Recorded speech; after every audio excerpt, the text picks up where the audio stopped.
C'est parti pour cette édition de la mi-journée sur Mondico Télévision. Madame, Messieurs, bonjour et bienvenue. À la vice-primature de l'Intérieur, Sécurité et Affaires coutumières, Peter Kazadi a officiellement cédé le fauteuil le jeudi 13 juin à son successeur Jacquemain Chabani Louko. C'était à l'issue d'une cérémonie de remise reprise dans les installations de ses ministères après la signature de procès-verbaux. Le vice-premier ministre entrant et sortant en rejoint plutôt le chef de service de sécurité et d'autres services sous tutelle.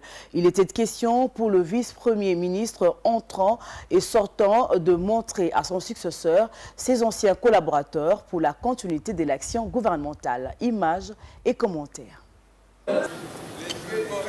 L'ambiance était chaleureuse le jeudi à la vice-primature de l'Intérieur, Sécurité et Affaires coutumières. Au moment de passer le relais, Peter Kazadi et Jacquemain Chabani se sont retirés dans le bureau, accompagnés juste d'une poignée de leurs collaborateurs respectifs. Après la lecture et échange des procès-verbaux, Peter Kazadi, le vice-premier ministre sortant, a sommairement dressé les bilans de son action à la tête de ses ministères.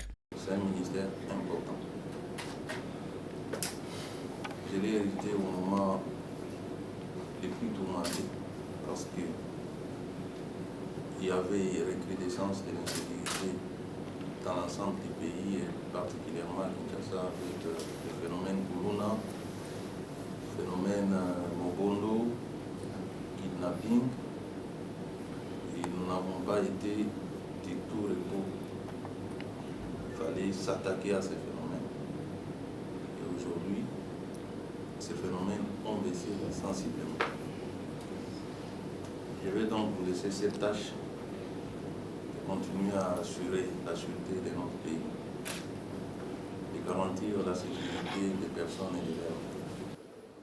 Au moment où il a pris le relais à la tête de la vice-primature de l'Intérieur, Jacquemain Chabani a accepté et volontiers de continuer l'action gouvernementale entreprise par son prédécesseur. Il s'est engagé à œuvrer tous azimuts pour la sécurité des personnes et de leurs biens sur toute l'étendue du territoire national. De nombreux défis l'attendent, entre autres l'éradication complète du phénomène Kuluna. Nous sommes un gouvernement de la continuité. Nous avons l'obligation de consolider les acquis du travail que vous avez déjà mis en place. Il est vrai, comme vous l'avez dit, l'état de la nation, les questions sécuritaires sont une grande préoccupation pour le président de la République. Et je reste convaincu qu'ensemble, nous allons pouvoir le rassurer. Le nouveau patron de la territoriale a du pain sur la planche. Pour ce faire, ses collaborateurs doivent lui prêter main forte. Pour arriver à relever les défis, il a besoin de la collaboration de la population qui doit mettre en confiance.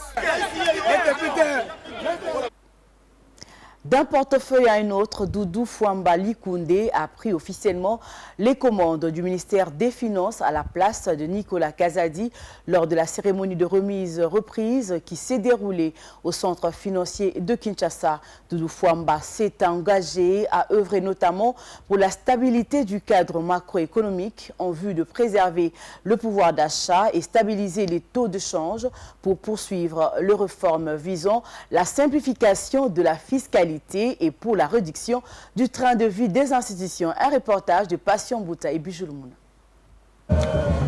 Ici déroulée dans un climat plein d'enthousiasme et de sérénité, la cérémonie des reprises est reprise au ministère des Finances entre le ministre sortant Nicolas Kazadi Kadima et le ministre entrant Doudou Fouamba Likoundé en présence des agents et cadres du ministère des Finances. Dans son mot de circonstance, le ministre des Finances entrant s'est engagé à œuvrer notamment pour la stabilité du cadre macroéconomique en vue de préserver le pouvoir d'achat et stabiliser le taux d'échange.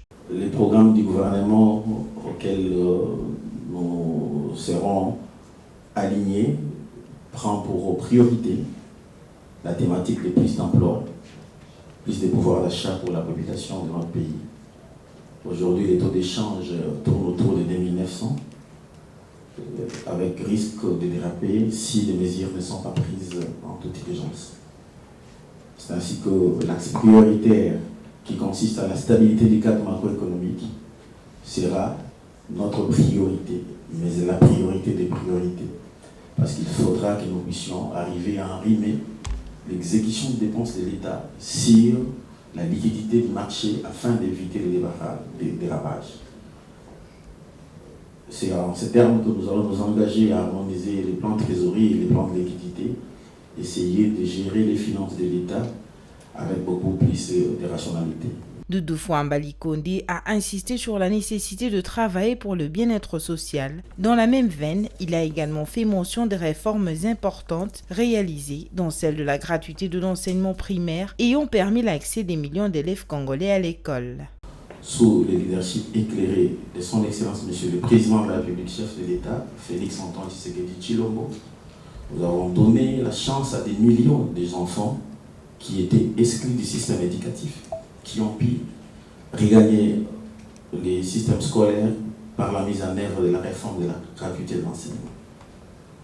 Nous avons également initié plusieurs réformes sous ce même leadership et je crois que nous allons poursuivre, nous engager davantage dans la négociation avec nos partenaires pour la signature du deuxième programme formel afin de consolider les acquis que nous avons engagés au premier mandat. De son côté, le ministre des Finances sortant, Nicolas Kazadi, a chaleureusement félicité son successeur et lui a promis de rester disponible à tout moment pour répondre à toutes les préoccupations qu'il pourra avoir dans le but de faire avancer les choses concernant la gestion des finances publiques.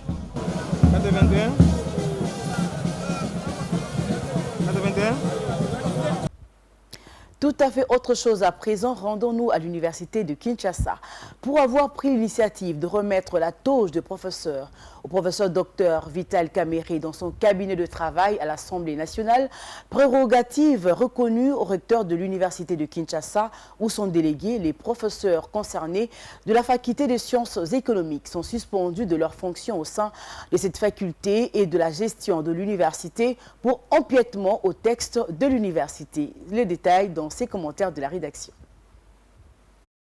Ils sont suspendus de leurs fonctions à la faculté des sciences économiques et de gestion de l'université de Kinshasa avec ouverture immédiate d'une action disciplinaire. Les professeurs Batamb, Balembu, Sinzidi, Kabuki, Ali Kiamasa, Mbachi Honoré, Nemoyato, Bagepole et Bofaya Komba pour avoir remis la toge du professeur à Vital Kamerhe dans son cabinet de travail à l'Assemblée nationale le vendredi 7 juin en violation de textes de l'université. C'est ce qui leur a valu ces sanctions et l'ouverture de mesures disciplinaires pour empiètement des fonctions.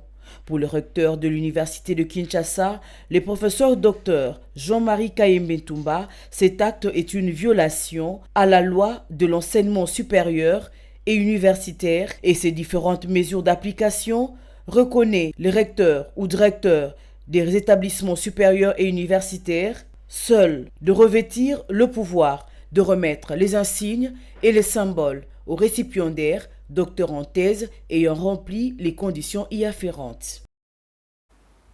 Place à présent la page africaine. Un haut responsable du Congrès national africain ANC a annoncé le jeudi 13 juin 2024 qu'un accord général a été conclu avec le principal parti d'opposition, l'Alliance démocratique et d'autres partis pour former un gouvernement de coalition. Reportage de Merveille Loabia.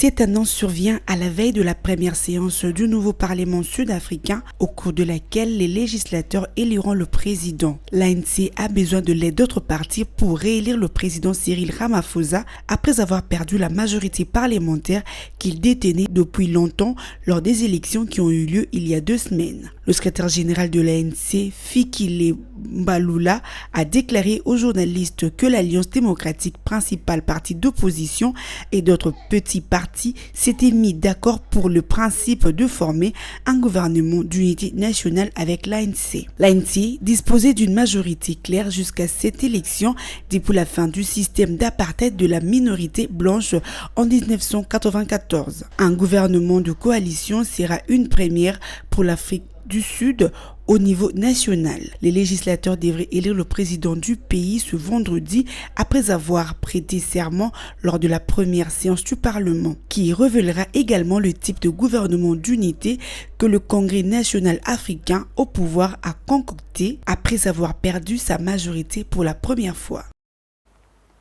Restons toujours en Afrique du Sud, cette fois pour parler santé.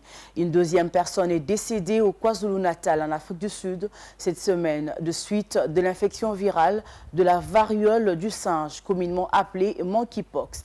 C'est ce qu'a annoncé le jeudi 13 juin le ministère de la Santé, moins de 24 heures après l'annonce du premier décès. Le détail, toujours avec Merveille Labéa.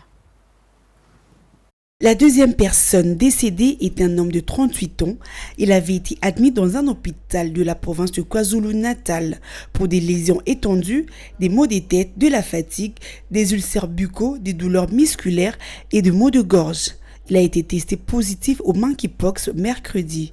Le patient est malheureusement décédé dans la province de KwaZulu-Natal le jour même où les résultats de son test sont révélés positif, a confié Foster Moale, porte-parole du département national de la santé. Le nombre total de cas de variole confirmés en laboratoire s'élève à 6, avec 2 décès depuis le premier cas enregistré il y a 5 semaines. La variole se transmet par contact physique étroit.